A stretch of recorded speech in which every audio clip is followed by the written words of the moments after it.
Here's a question I get all the time. How should I be investing in my 30s? As a financial planner, I help people with nearly all of their money questions, but how to invest is one of the most common questions I get. The quick caveat is it's always different depending on your situation, but when most people ask me that question, they're really wondering, Ryan, if I'm going to be retiring in 30 or 40 years, how should I be investing for that future goal?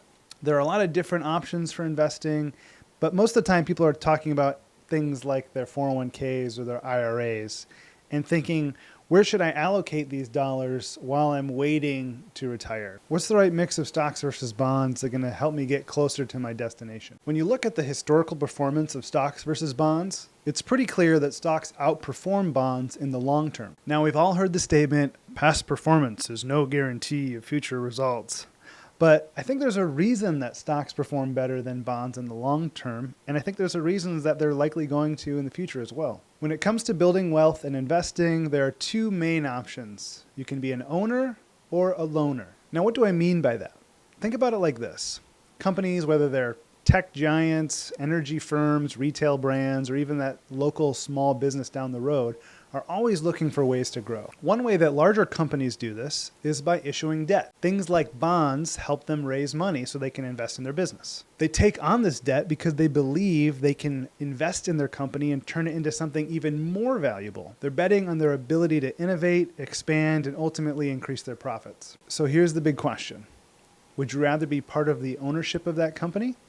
Or would you rather be the person loaning the money to the company? If you invest in bonds, you're the loaner.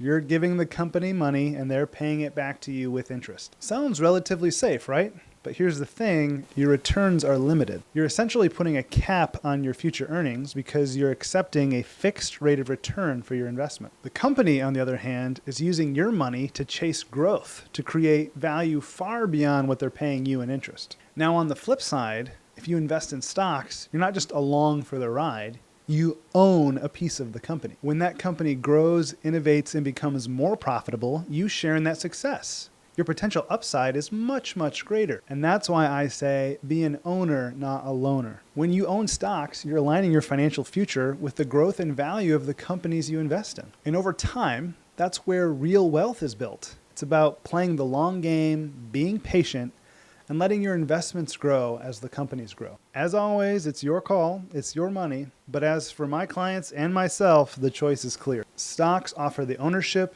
and the opportunity that bonds simply don't. So until next time, keep buying great businesses and keep holding on. Now, I got to give credit to a guy named Nick Murray for this concept. He wrote a bunch of books, but the one I'd recommend you read if you want to look more into this stuff is Simple Wealth, Inevitable Wealth.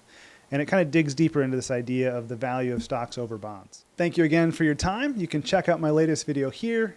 Don't forget to subscribe to help grow the channel and your own relationship with money. Catch you later.